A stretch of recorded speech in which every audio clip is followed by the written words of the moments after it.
podcast is general in nature and does not take into account your personal situation. To make sure you get the most out of wealth, wine and wisdom, folks, please follow the house rules. Don't be a wallflower, get involved in the chat and enjoy this episode of Wealth, Wine and Wisdom.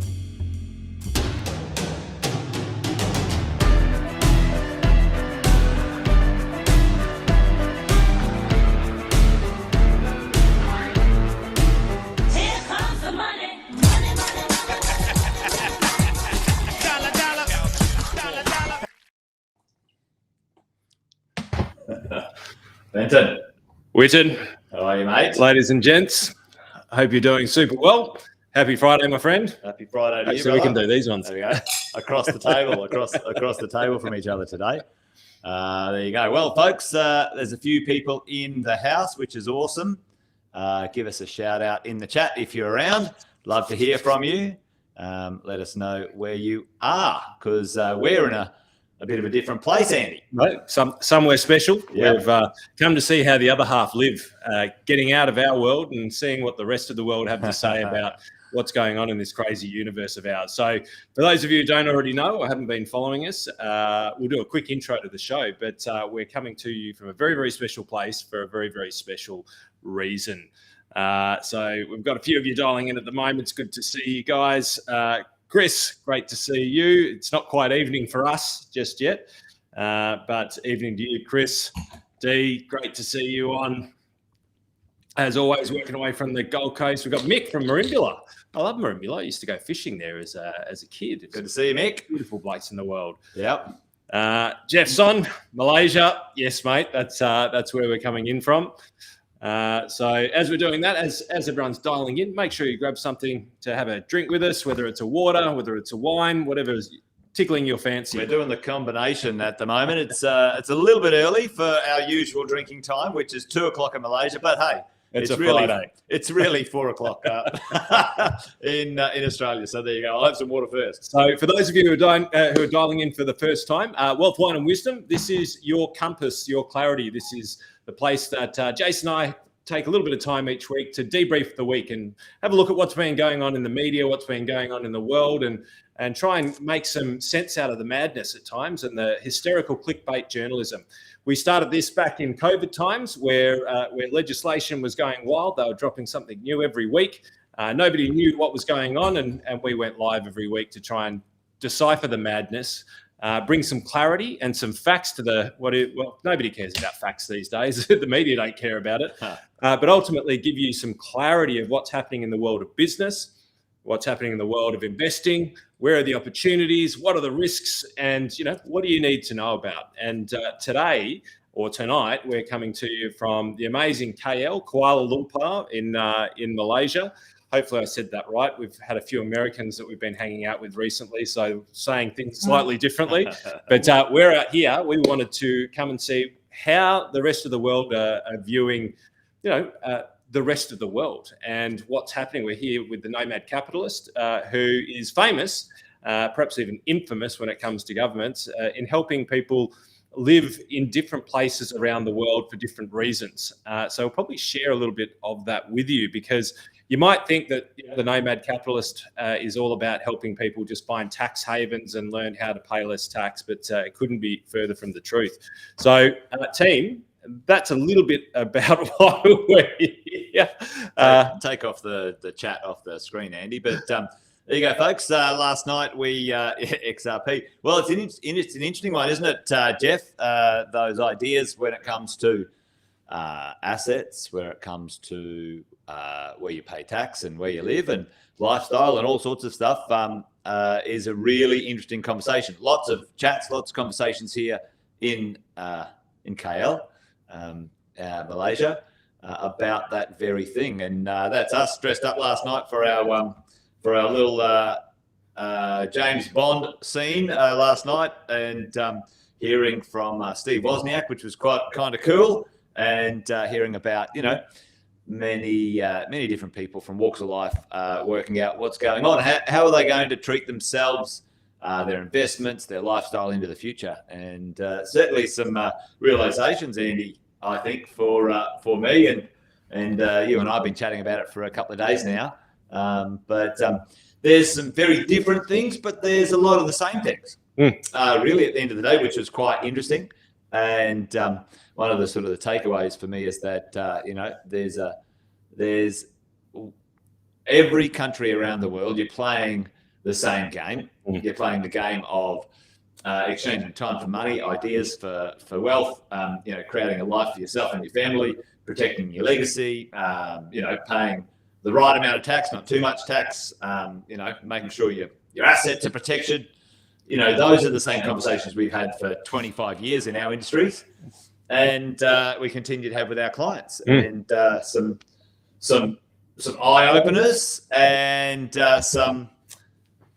some confirmations. We're barking up the right tree, or we're heading down the right track. Maybe not barking up the right tree, heading down the right track when it comes to the world of business, the world of managing your wealth, the world of managing tax planning, managing risk, those sorts of things. Now, I can't see any of the chat. Something's gone wrong here today, so Andy's got to run the whole show, which I'm very nervous about because I'm a bit of a control freak. You can see it in his face, ladies and gentlemen. I'm totally out of control here today because fucking Fenton has the controls, and I'm like, shit, what is going to go on? But anyway, we will soldier on. Andy, I want to start with one piece, the big takeaway for me, and then I'm going to throw to you for your takeaways. So let's just bring it into one perspective. We've traveled to Malaysia to hear from the Nomad Capitalist Company.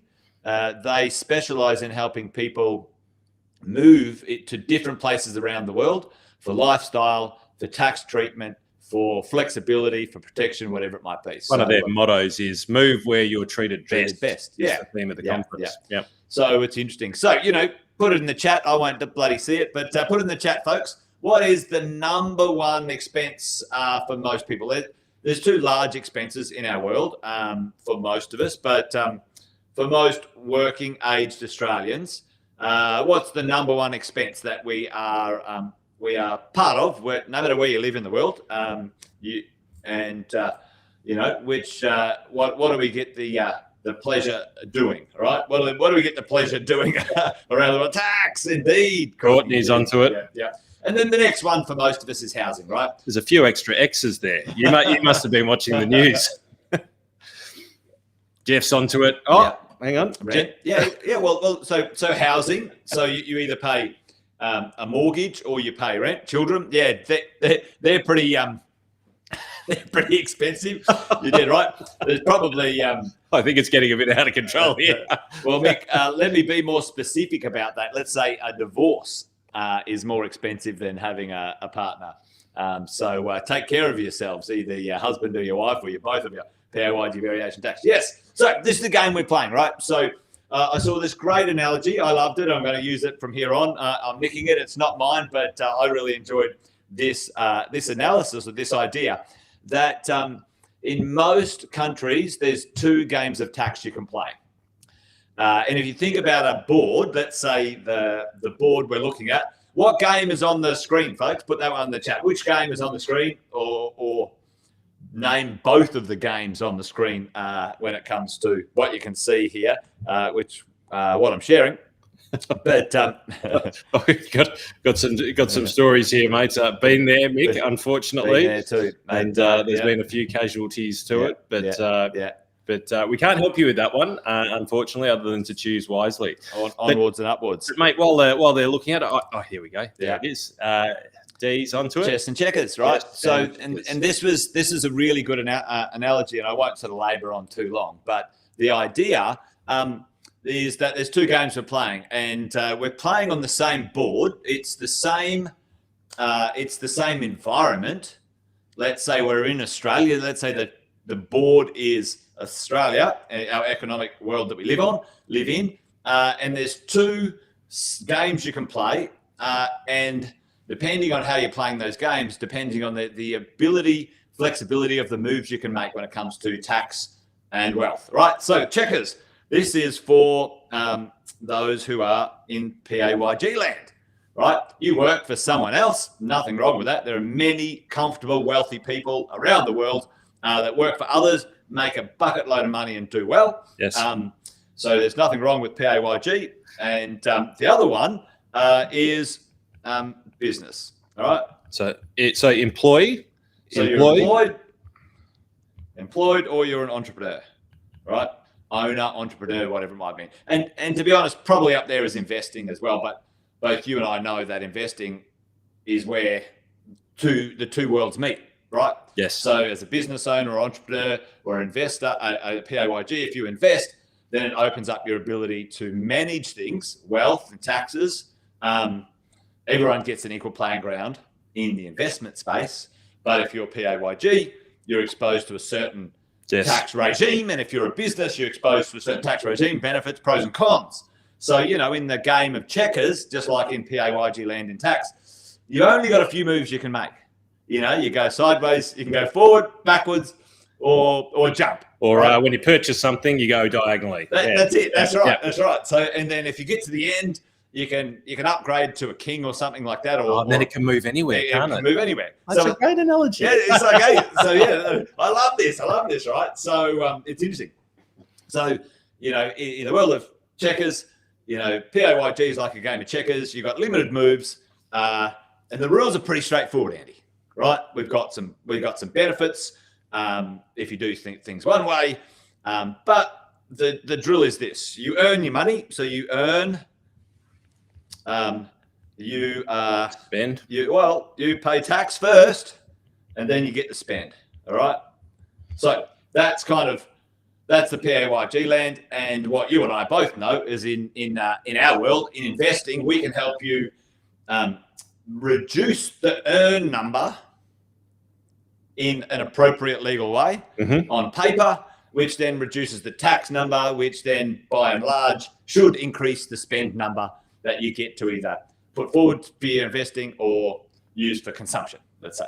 The other one, in business, for some of us, if we structure our businesses right, we can earn, we can then spend.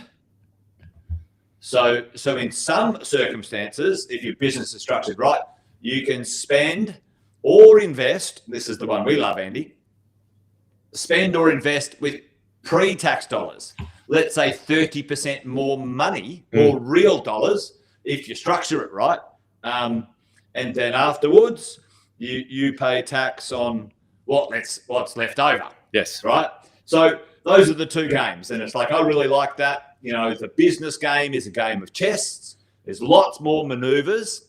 There's so many combinations in chess, it's not funny. There's masters of chess and there's punters. But the game of checkers, a lot more straightforward. Yes. And sometimes actually, life can be really easy if you just understand the 5 rules. But anyway, that's a big takeaway for me, which I liked, which was kind of like different but the same. It's the same all around the damn world. Yeah. It's the same thing. We're all playing the same game, no matter where you go in the world. And it just depends. And I might, I'll talk about this, the world tax system, as my next takeaway in a minute.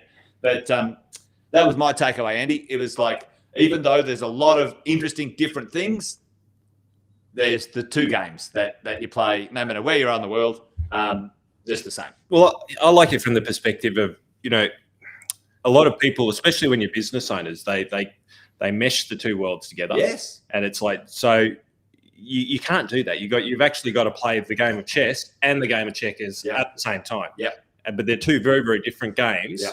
Similar rules, because ultimately the game of chess spits out and then you play the game of checkers. And it's a really good way of being able to think about it. Yeah.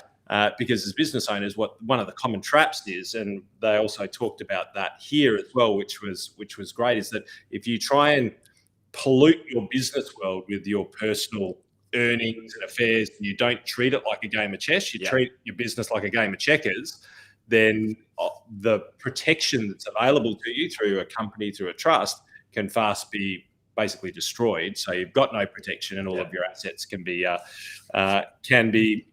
potentially at risk of the ATO or hostile parties or whomever. So we're playing a game of chess in business, and we're playing a game of checkers. And if we're lucky enough to be our own employees, we're playing both games. Yeah, that's right. That's right. So maybe I'll throw over to you, Andy. Is there any sort of takeaway that you wanted to share with everyone?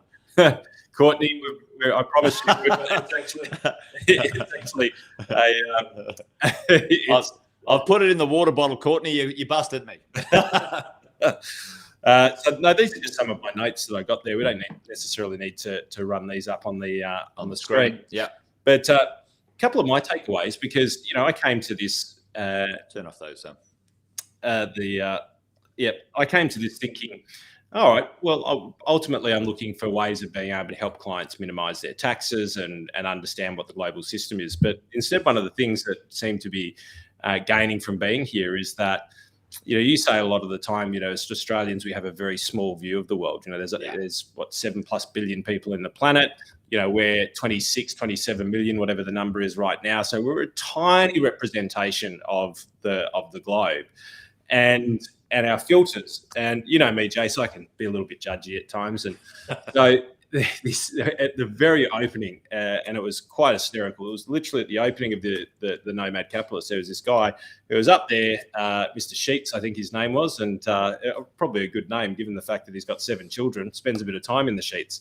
And there's this concept called birth tourism. And, mind blowing. Yeah, and we had. I needed to actually sit down with Jason, debrief this one a little bit, because it freaked me out a little bit. Because conceptually, what it is if you have a baby in certain countries in the world, they are automatically a citizen of that place, right? And there's this idea that there are people who legitimately will go over in order to have babies in different places around the world. Now, initially, to me, I was like, "Holy, geez, that's pretty messed up." But then when you look a little bit deeper, you go, okay, well, this person was looking at their family, not just from a today perspective, but from an intergenerational, no matter what happens in the world, my family is taken care of through the schools, the connections in different countries, the ability to be able to move around the world. Well, we talk about intergenerational wealth, right? So we talk about it all the time. But we're on the sort of the back end. Yeah, live, love, legacy. Yeah. It's part of what we do. Yeah. But this guy's talking about legacy on a pharaoh type level, like international scale, multi-generational, all around the world. It almost felt a little bit Rothschilds to me. Well, to put it in perspective, so like to give everyone perspective, because it's kind of like jumping in at a conversation where everyone's like, what's he talking about? So the idea, folks, is that Nomad Capitalist says, all right, well, listen, for you to be a little bit safer economically around the world, you might need another country to be able to have a passport of, or be a citizen of, or a tax resident of, right? Just make sure you're not sort of trapped in one country. And if you've got a regime, and Andy and I were like, well, Australia's pretty good. I mean, we're not. And then the chat talked about Venezuela, and and again, that's where that myopic view, I think, comes from, or naive, or maybe innocent view of us living in Australia, because we couldn't even fathom that happening in Australia in reality, right? And for those of you who don't know the story about Venezuela, the 30-second soundbite is that Venezuela was the sort of the apple of the eye of the world, because they were, and still are, extraordinarily resource rich, small country in South America, more oil than at that point the Saudis, and so they literally had the next 200-300 years paved out to be one of the best countries on the face of the planet to go. Amazing amounts of prosperity. And then overnight, effectively, Hugo Chavez, who was the El Presidente at that point in time, moved the chess pieces on the board and effectively took everybody's resources. So closed the bank accounts, seized the bank accounts, and basically said, we're seizing everybody's bank accounts in the name of equality of the nation. So took yours and my money, locked it up, and said, we're now spreading this out in order to make everyone else better. And the reality is it didn't happen that way. But then they went from being one of the strongest countries in the world to probably one of the bottom on the ladder. Inflation went out of control. People lost everything. And this creates this view that it can be a perfect paradise, and then things can go wrong really quickly. And if you didn't have your money in an offshore bank account, that was it. You had no money. And this is what happened. Yeah, because, I mean, this is in recent history too. When was that, 20 years ago or something? 25, 30 years ago. Yeah. So he was still around when I went kite surfing in Venezuela. It was basically a third world country. Another country like that, which was, remind me, was it Argentina or Brazil that took the pension funds? No, that was Malaysia. That was here. Was that here? Yeah. I thought it was over there. So, Australia, we gripe, and rightly so, because the government should do fucking better. But we gripe. But at this moment in time, a socialist revolution isn't happening and taking everyone's money in the country, or the politicians stuff the economy up so badly. Imagine this, folks. Imagine. Well, it's probably not that hard to fucking imagine at the moment. I reckon there's a few people here who are kind of like, this is going to happen. And we're not down the rabbit hole in conspiracy theory with this by any stretch of the imagination. But like, it's interesting to understand the view of people where these people were their next door neighbours, like a 2-hour plane flight. It's the equivalent of me going to Queensland and Queensland getting locked down. So their perspective on the world and the safety of the world and the political actions of the world are viewed through a very, very different lens to ours. And I reckon, on that side of the equation, it's worth listening to, mate, because it's like, well, they didn't know it was going to happen until it happened. And now that it's happened, they're a little bit suspicious about some of the things that go on. Totally. Well, I mean, this is the thing. And this is one of the big takeaways for me, is when you leave Australia and you look at other things, other economies, other countries to live in, to do business in, to see as an aspiration, an inspiration, or a warning, or a bit of everything. It's pretty interesting. And you go, oh, the world. I saw this the other day. The world divided into equal parts when it comes to population. It's like it's wild, isn't it? It's completely wild. And living in Australia, we complain about our population and immigration right now, and rightly so for many reasons. But we got bugger all people in our country. We do need some taxpayers. There's this kind of dichotomy of conversations. Yes. We need some skill in the country. We need some taxpayers in the future. But we don't want to bring in unwanted influences into our country and crime and those sorts of things. So I'm no expert on any of that stuff, at the end of the day. Only an opinion and a very limited one in that space. What I do know is we need skill into the country that we don't have to build our country. Yes. Prices of property are going up. It's difficult to construct things. Yes. That stuff needs to change, and it's not going to change overnight. It's not going to change with us waiting for you and me, Andy, to have 5 more kids and waiting 20 years or 30 years. We're not having them. Well, you did. Yeah. You replaced one extra. I did mine. I did my job. But anyway. We cancelled each other out. I'm a -1. You're a +1. So we're net neutral. Yeah. But, another thing is personal tax, income tax rates around the world. So it was really interesting. So, it's like, well, I've got this way of managing decisions in my life. I teach my team, and I talk to you about, Andy. There's lots of things that people say and stats and information, and it's like, right, according to who, check your sources, see if the source of information has any validity, experience, home in reality. Is it a taxi driver with no experience? Yes. Yeah. Friends, fools, or anybody with an opinion. That's right. According to who, compared to what? Oh, Australia's got high taxes. Oh. Well, hang on. Okay, compared to what? Compared to where? Yes, I agree that the tax regime in Australia needs tuning up. I think it needs to be simplified and stop changing every 5 seconds. But is it highly taxed in comparison to the rest of the world? No, it's moderately taxed. It's in the middle. There's a lot of places that have got a lot less taxes, but that comes with some baggage. But, personal tax rates around the world range anywhere from 10 to 50%. There's a few places where there's low to no personal tax rates, but those countries, how do they raise tax revenue? Well, it's in consumption taxes. So, it's like, GST or a VAT or whatever might be 20 or 30% of everything, right? So I'm actually a big fan of that style of taxing personally. I think it would make life easier, but...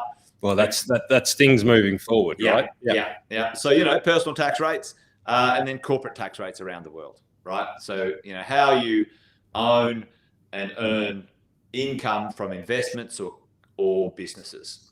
So again, Andy, there's just these two games. They're the same games that we're playing all around the world. Got a really interesting debrief on the world tax systems. So there's kind of like 4 world tax systems. I'm not going to dive into them deep today. I think I might save them for some of the stuff that we do with our exit planners. But think about this, folks. There's 4 tax systems in the world that every country subscribes to, or multiple. One is tax havens, which is they're slowly but surely being eroded and closed down, and probably rightly so. A lot of them have used for not so great gains and other issues.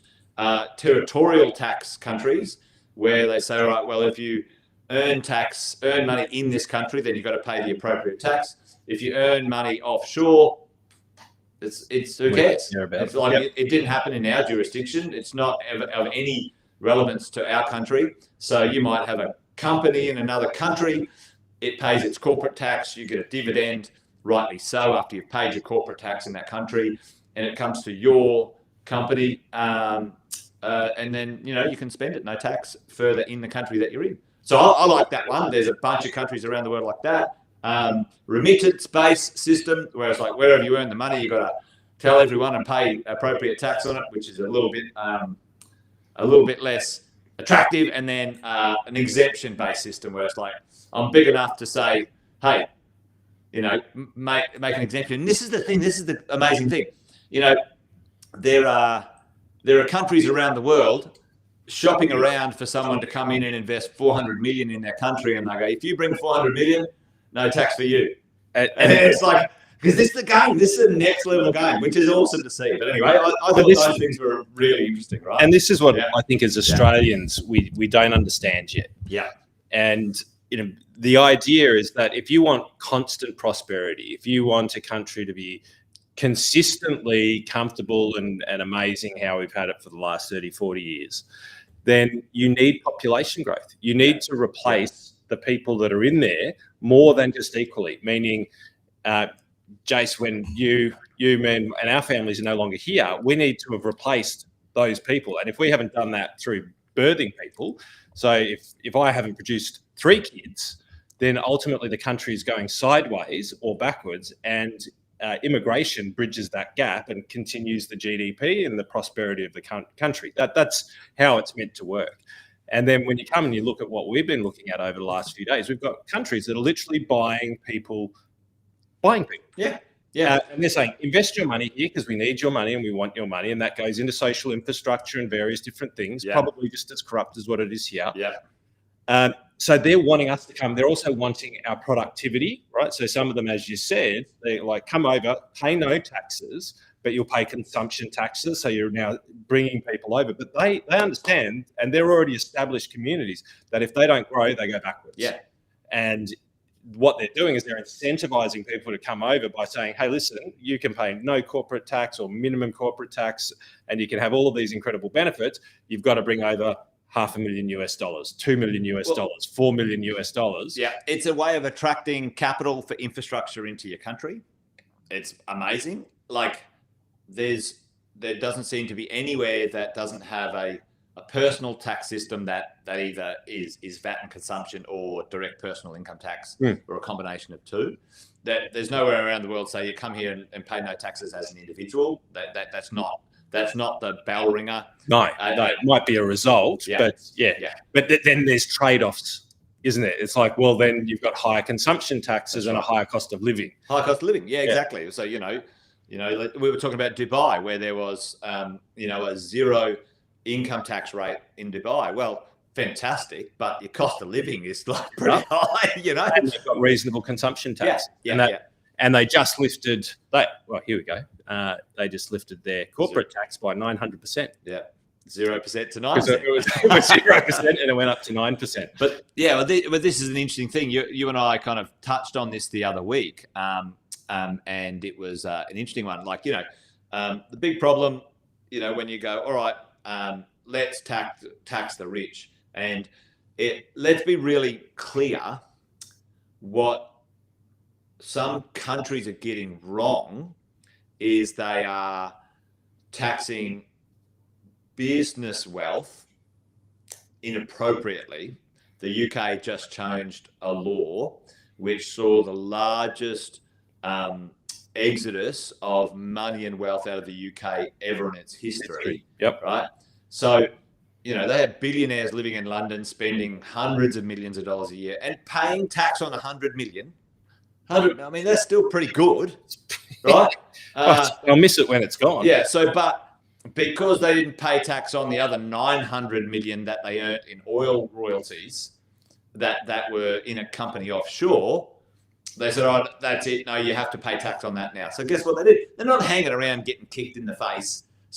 So the UK has lost a massive amount of revenue, attractiveness from around the world. Like, it's crazy. So Australia's got a bad reputation like that as well. A direct one-to-one. So effectively what you're saying is, if I'm a Saudi, right, and I happen to live in London, which many do, and I've got a massive oil company and I earn $400 million, $1 billion a year. Yeah. That's what my company profit is. Yeah.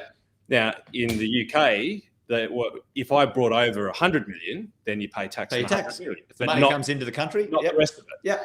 And what you're saying is they're changing a law that means that they want to tax not just the money that I bring over, but the full 100 million or $500 million that's over there. Yeah. And so these people are just gone. It's like, why wouldn't you? So, it's an interesting one. But, in Australia, this is quite an interesting one. And this is where you and I do a lot of work with our clients, Andy. The number of millionaires keeps on rising. Australia's right up there, folks, as a percentage of population. You have a look at our, our run rate, not too bad with the rest of the world, other than sort of China and the US. They've really cranked along, but not too bad. But let's face it, there's probably only one asset in Australia that's delivering most of that wealth for Australians, and what is it? It's their real estate. It's their home. Yeah. It's probably vastly different between now and 4 years ago. Yeah, totally. So, but Andy, this is the thing. This is one of the sort of the bits that you and I are talking about. When would it be worth it for someone to go, all right, economically, I think it's going to be worth it for me to leave Australia and do something else. And you and I work on outside of any other reason, just monetarily. Just monetarily. Just monetarily. And you and I were doing the math. If you follow our plan, folks, ours, I'm borrowing the large credibility of Andy Fenton over there. But the idea that you can create, if you want tax minimised or low to no tax wealth in Australia, especially when you're a bit older, between a couple, $12 million worth of assets, and you can have it's still very lowly taxed if you structure it the right way. Lowly taxed. You'd probably on what are we talking? Probably 50% of those assets would be completely tax free, no tax payable on value and income, if structured correctly, in a personal tax sense. Yes. And then the other ones, you'd only pay tax at, let's say, a corporate level, but when that money flows to you, no more tax to pay. Yep. So, you and I were saying, listen, unless you've got more than 10 mil, the full flee the country is probably not worth it. You can get a similar, if not a better outcome in Australia, staying in Australia. I would argue probably better, especially when you consider the kind of health system that we have here, and that's a conversation that's been had over the last couple of days as well. We've like got health, pretty good lifestyle, tax. And then probably connection to relationships, and how far away you want to be from your family and stuff. And so tax is just not the only reason. No. Well, it's opportunity, because we've forgotten the is it Sanjay who did a presentation. He was from India. Yeah. And the one thing that he said, and I've kind of known this from an investment perspective, but just the way he put it is like, if you start a company in India, it'll make money. Yeah, 1.4 billion people. It's like, if you've got something that's worth selling, 600 million mobile phone users. Yeah. 600 million. It's just mind-blowing. Yeah. And so, they're the opposite to Australia. Like, they don't have to leave their country to create extraordinary amounts of wealth. Yeah. But ultimately, like, if we really are serious about massive wealth, then you've got to look at China, you've got to look at Asia, you've got to look at India, you've got to look at the States, the major consumers of the world. Well, like you and I are saying, all right, well, for us, let's say sub $5 million worth of assets. You and I have got a reasonably large amount of clients in the 10 to 50 million. But most of our clients, probably a good 60, 70% of that kind of like $2 to $5 million worth of homes, some investment properties, a good chunk in super. Mm-hmm. And that's pretty tidy. Let's face it. That's in the top 1% of Australians, all Australians. That's significant when you go compared to what?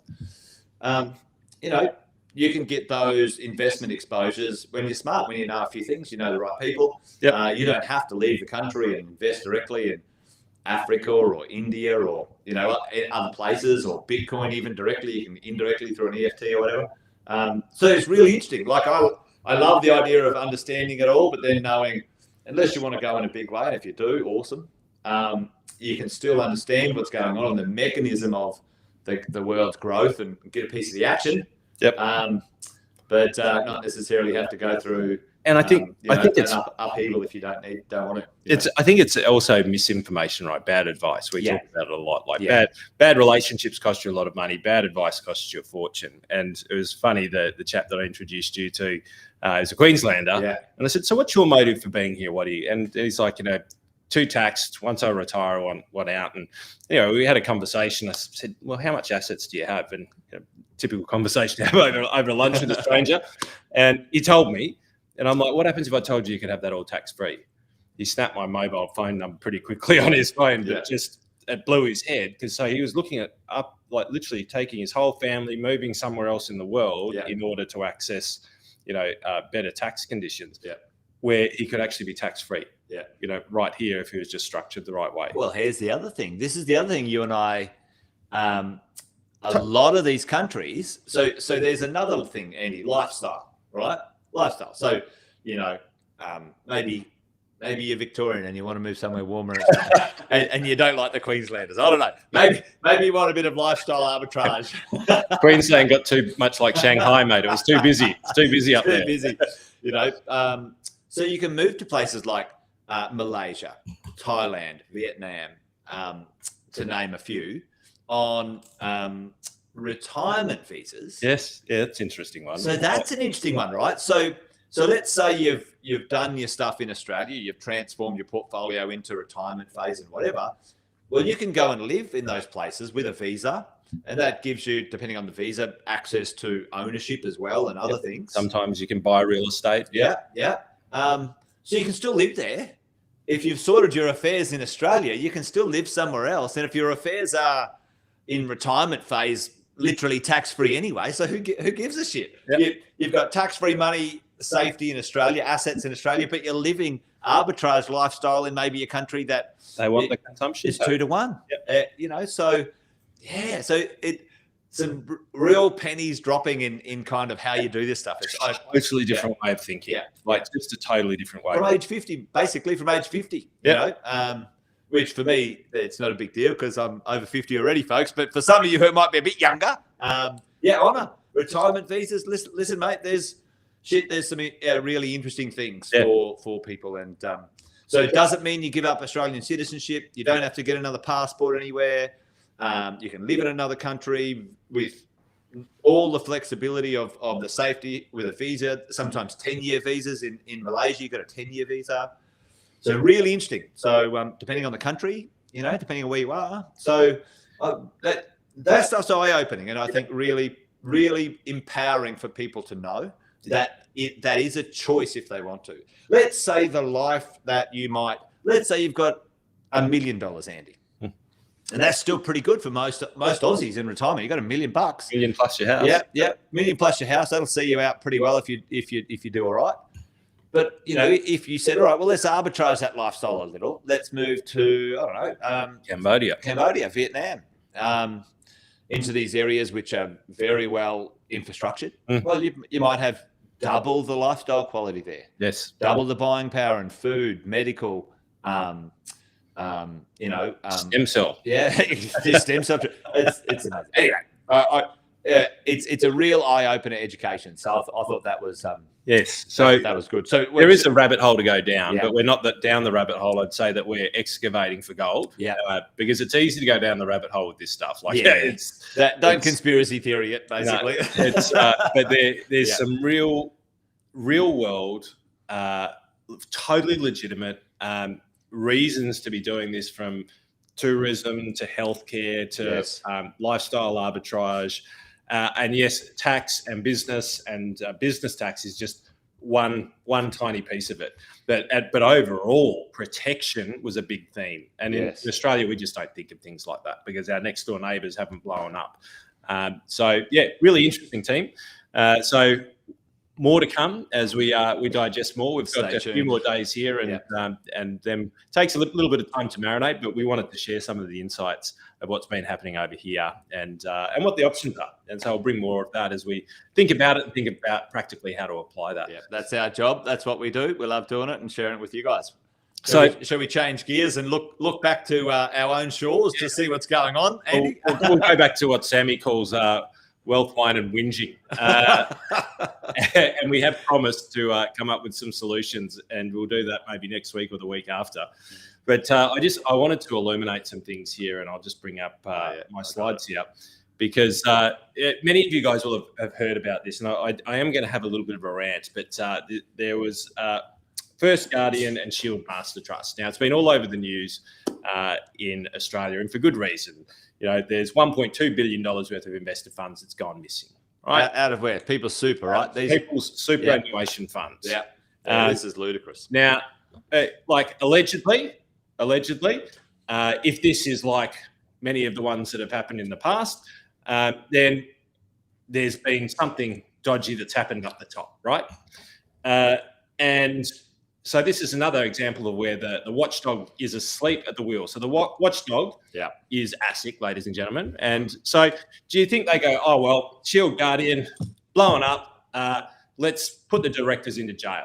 Like, let's go hard at them. Let's make them accountable. Let's make sure that nobody thinks about doing anything like this ever again. If they've stolen money, let's figure out that they've stolen money and let's lock these pricks up. Now, and I'm saying if, because none of this has come through yet, but this has happened so many times in the past. So, but who do they start to look at, Jace? Do they say, listen, we're going to go after these guys, and if they've done something wrong, they're in jail, and we're going to set an example so that nobody thinks about doing this in the Australian financial system ever again?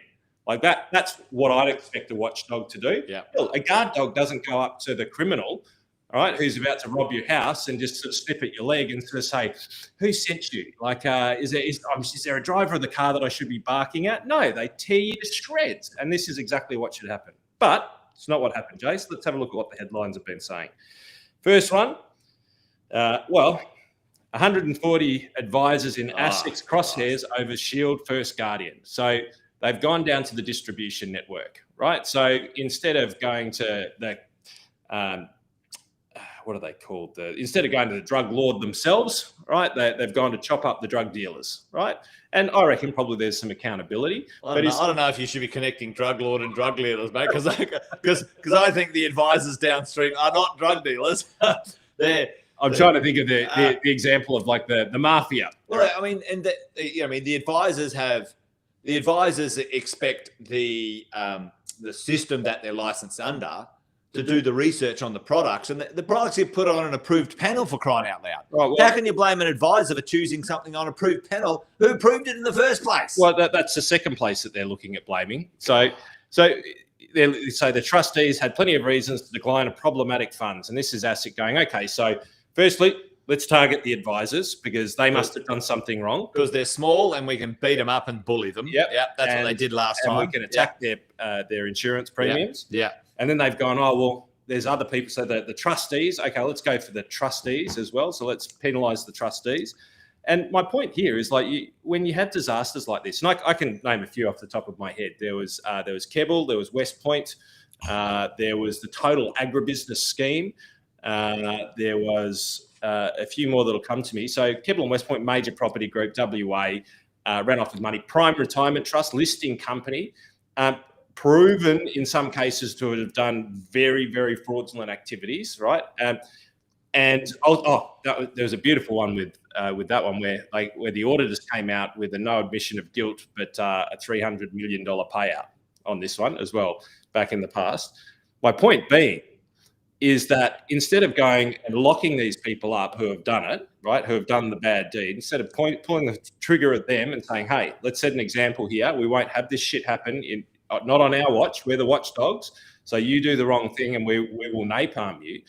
They go, oh no, you've done the wrong thing, but we will napalm everybody downstream from you. Not where the actual crime happens, but they will look to then everybody else downstream from it. Well, they see downstream, they're all perpetrators, rather than, hang on, I would say in my world, you and I have had this experience, let's say as an advisor or a downstream, product referrer of products and layer up, like you're a victim as well. You're told a whole bunch of shit, given all of the paperwork and all of the compliance stuff, and it all fits. Yes. You go, great, this is the best thing for my client. Yes. If these returns are great, absolutely. It's fucking 5-star and rated and all sorts of stuff. Like, you're a victim of their either ineptitude, dishonest, like it's bullshit. Well, and so this is the last one. Now they're looking at the auditors. And it's like, and here's what I think, and this is just an opinion. I think that ultimately what they go, it's too hard to go for the big guys because their lawyers are good, right? So we'll do is we'll go to people who cannot represent themselves, who are, and every step further away, the accountability and if there's criminal activity, the amount of that as it goes downstream lessens and lessens and even diminishes to zero criminal activity. Yeah. Right. And in fact, as you said, rightly so, if the trustees have approved it, the research is good, meaning there's independent research houses that have qualified this and said this is a good product, then there's no reason why somebody wouldn't sell it at the end of the day and go, hey, everybody upstream from me said this thing is amazing. Yeah. Right. But ultimately, my point is, the people at the head, you chop the head off the snake. Yeah. Right. But you don't see any headlines here saying, ASIC looking to line these guys up and, put them in jail, cancel their passports and things of that nature. No, it's everybody else who gets a shit name from it. Yeah. And mate, I'm sick of it. I like the watchdog should make an example of the people who do these behaviors and should chop their head off and not literally, of course, but ultimately finish it there. Because imagine that you go, last time this happened and the directors of the company who were proved to have stolen money, and I'm not saying that's happened here, but it's looking like that, proven to have stolen money, that's it, jail. Yeah. Bang. You're gone. Yeah. Maximum security, like with next to Bubba. Like that's what I'm talking about. I mean, if you ever want to see, what's a couple of those movies, US style version of those ones, like not Wolf of Wall Street, the Bernie Madoff story, the Madoff. It's actually a Netflix. I haven't watched this one. It's crazy. Like it's just like he was just lying to everyone, and he, in the end, it's crazy.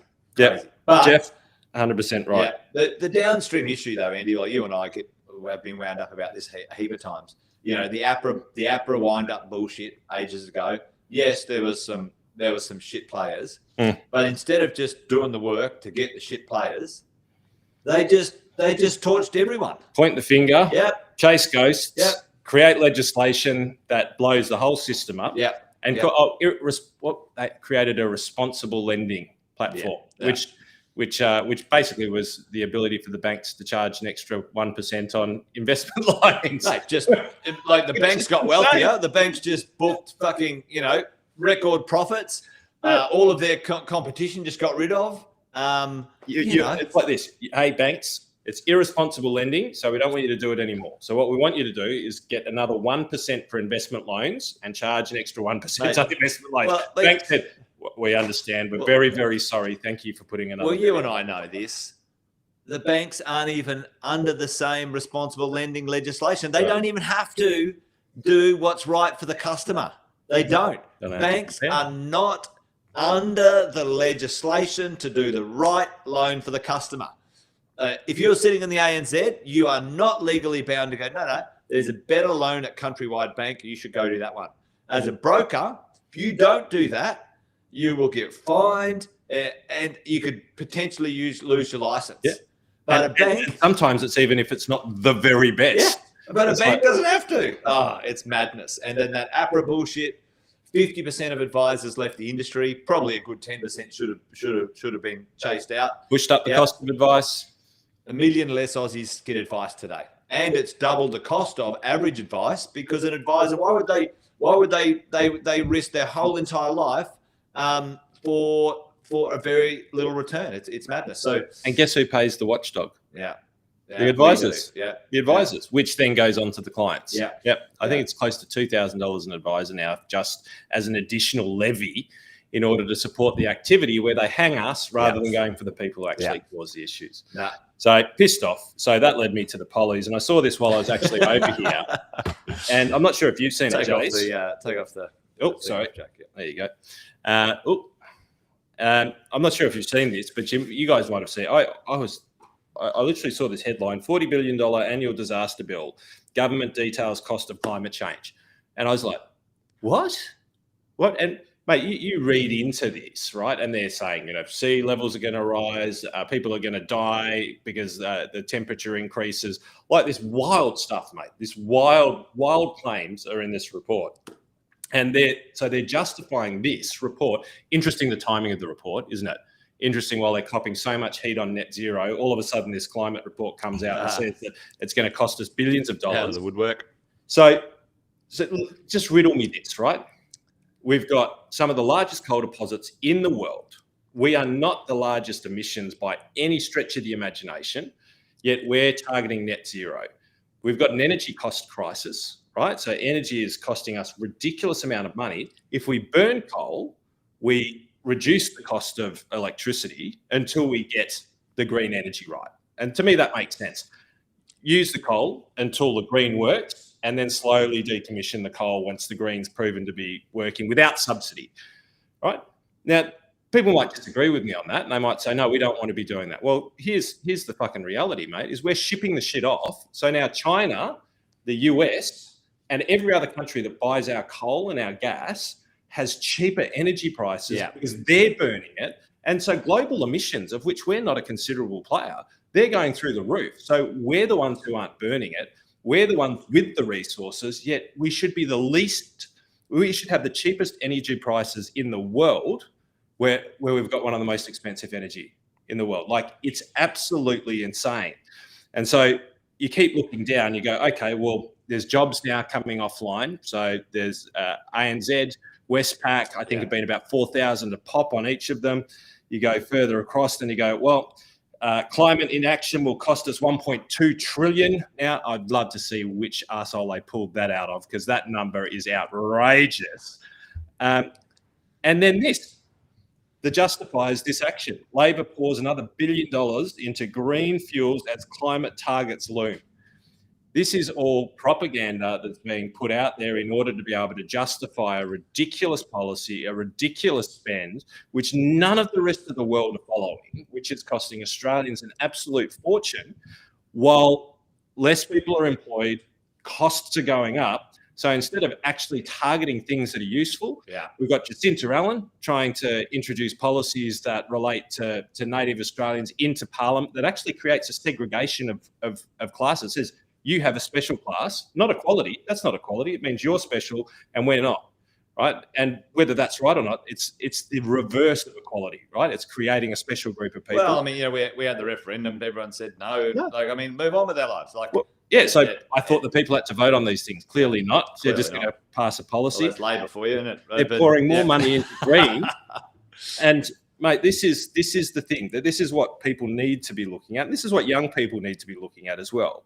Because if you're not careful, so this is the unemployment rate, and it's rising, and it should rise, right? There's a natural rate where this around 4 to 5% is kind of like a normal rate, right? It creates it's like rental. Yeah. It's never going to be zero because there's always going to be people changing jobs, moving in and out of houses, and things of that nature, right?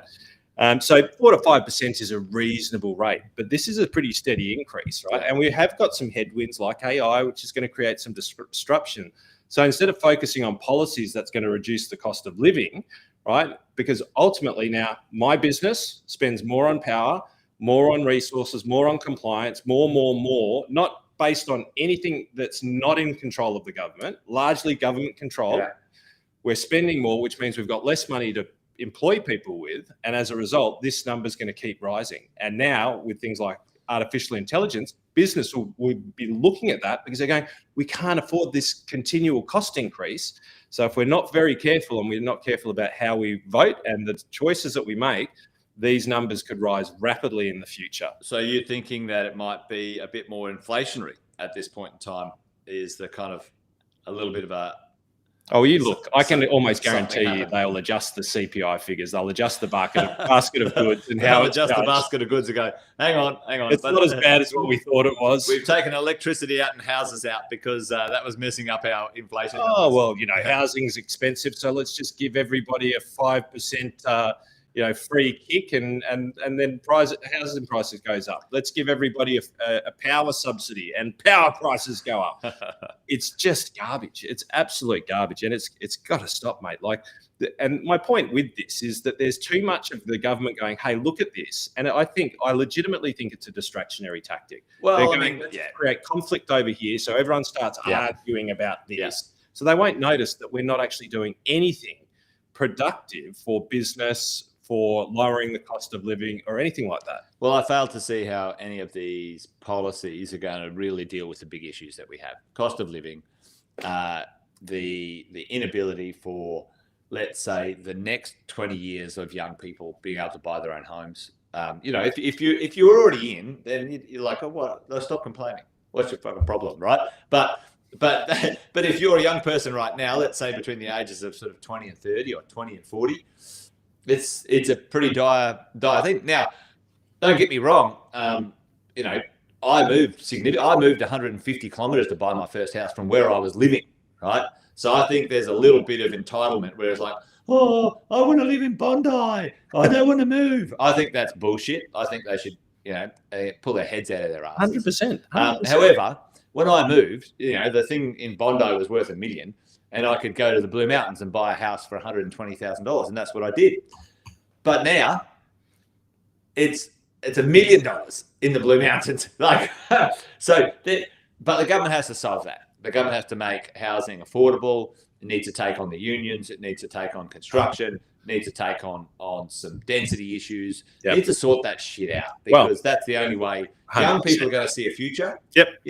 Because in this conference we're in, there's a bunch of young people here going, fuck Australia. They just treat me like shit. I could move somewhere else with my 2 decades of hard work and be further ahead in my life. Miles. Yeah. And be treated better. Yeah. So, the global village. I mean, that's a big eye opener of being here, is that it really is a global village. There's options. There's options indeed. Well, I've got one last one here, Andy, before we sort of wind up shop tonight. But I think there's going to be some pretty good stuff that we can dive deep into when we return. Especially if you're coming to Exit Plan, folks. If you haven't booked your tickets yet, get onto it. We want to see you all there for this one. We're going to come in hot and heavy when it comes to what we've learnt over here at Nomad Capital.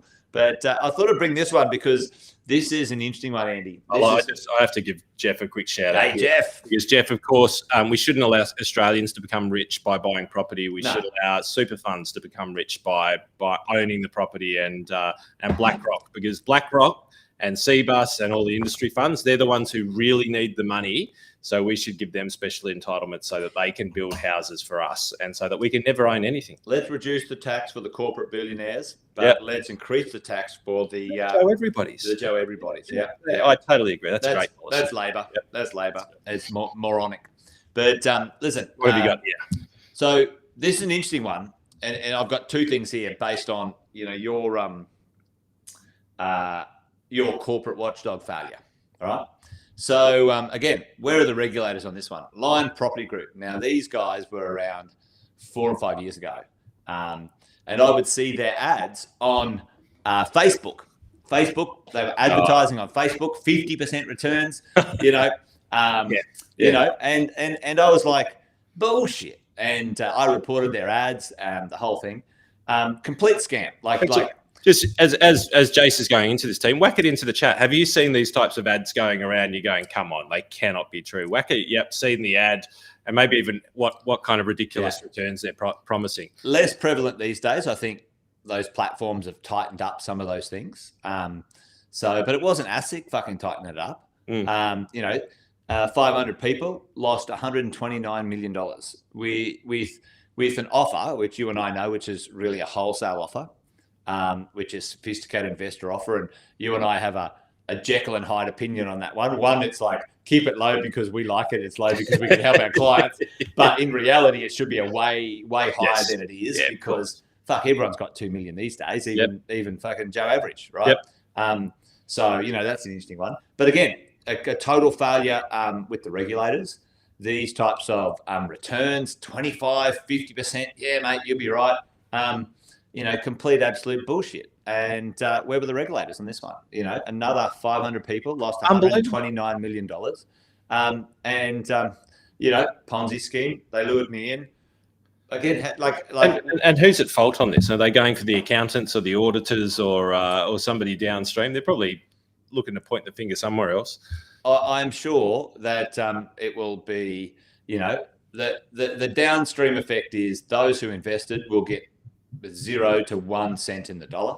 They probably did it under some mechanism that that'll give these guys some modicum of corporate veil protection, because those corporate veils are they can protect genuine people, or they can allow non-genuine people to do really shite things. So this is the stuff. Number one, as best as you can, certainly with direct investing, buyer beware. Like, if it fucking sounds too good to be true, then it fucking is. I'm telling you that right now. Oh, mate. 30 years in this game, and if it sounds like, oh, these guys are killing it, we were chatting with someone the other day, 24% fucking, a month on money, and I'm like, oh yeah, right. That sounds like a pyramid scheme.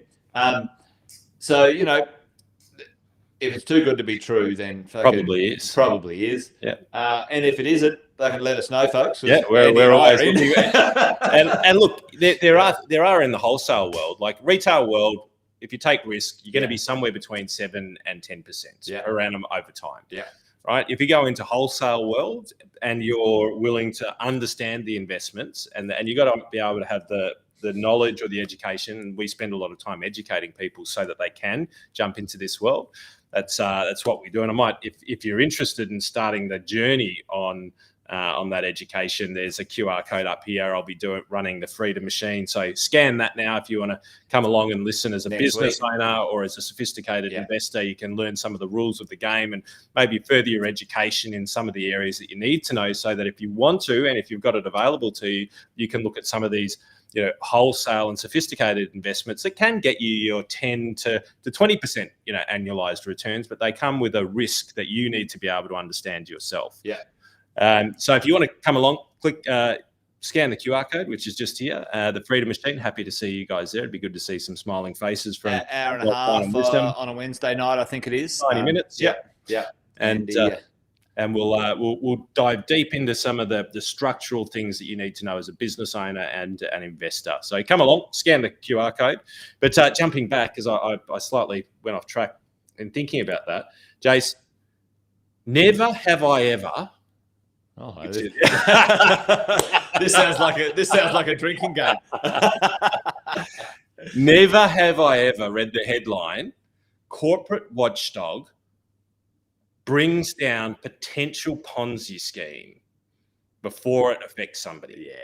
They're not proactive, even though they say that they're proactive and they do all of this work behind the scenes and napalm businesses, and like, never have I ever seen that headline. ASIC gets Ponzi scheme just in the nick of time before they send all the funds offshore. ASIC, manages to through compliance breach, saves investors hundreds of millions of dollars of funds from mismanagement. Never have I ever seen one of those headlines. And if they're spending all of this money and they're doing all of this auditing and they're doing their job like they should, the fucking ATO does. You see plenty of headlines of the ATO getting their money well ahead of things, and sometimes undeservedly getting it ahead of time. Never have I ever seen that headline. And I'd love to see that headline, because I think that we do need regulation. I think that we are over-regulated, but we do need people genuinely looking out for people. And that system is one that I'd back to the hilt, and I'd be a big fan of. But the proof is in the pudding. And if you don't, you're no good as a cop to come across every, you've already been robbed. Cops rock up. Okay, great. You've already been killed. Cops rock up. Okay, great. Half of the reason that these things exist is that they can police it to stop the thing happening, not just to clean up afterwards. Yeah. So anyway, soapbox. But I'm kind of with you, Tim, on the climate change side of the equation. Yeah. A volcano could erupt and do the net zero a great deal of harm in one single eruption very, very quickly. Yeah. I think we deserve better. We need all of these things. We're not saying that you shouldn't pay tax. We're not saying that we shouldn't have regulation. We're not saying any of that stuff. We're just saying that there's a smarter way of being able to manage your structures to protect you. There's a smarter way of managing your tax to protect you. The watchdogs should be proactive and get on top of these things. And rather going for the downstream people, they should be cutting the head of the snake off and making examples of some of these people so that this stuff never happens again. Yeah. You know, not the poor advisor that sits below multiple layers of people saying this product is fine. It should be right up the top, starting at the top, and then slowly work your way down. Yeah. That's my take. Yeah, and to be honest, the advisors should be part of the compensation of those problems, not necessarily, the scapegoat mechanism. Let's face it. In the industry, before I was an advisor, I must have seen 20, 30 agribusiness projects, 20, 30 of them, right? And every single one of the ones that blew up, every one of them had research reports by multiple research agencies, very reputable ones, all 4 to 5 stars. Yeah. And that's not out of 10. That's out of 5. Yeah. Pay to play. Well, that's it. I mean, Standards and Poor's, we've heard the thing, but there you go, mate. Wealth, Wine and Wisdom done for... Hey, this is our first overseas live one, I think. It is. Have a look at this in the background. Yeah. See if I can zoom out here. The amazing, the other way, KL. Beautiful place in the world, beautiful place in space. Learning a lot about the tax system over here and enjoying it. Can't quite see that. Looks better out your side, Jace. But hey, listen, been eye-opening. We've got another couple of days. We'll share more on this platform and also at the Exit Plan, the Freedom Machine. So come along, stay tuned. There's still a hell of a lot more that we've got to learn, digest, figure out how to apply in the world. But it's been a good week so far. So, ladies and gentlemen, thanks for joining us in Kuala Lumpur at the Nomad Capitalist debrief of the week. Yes. We'll see you back on Terra Firma Australia next Friday. Take care, folks. It's a good night from him. And it's a good night from him.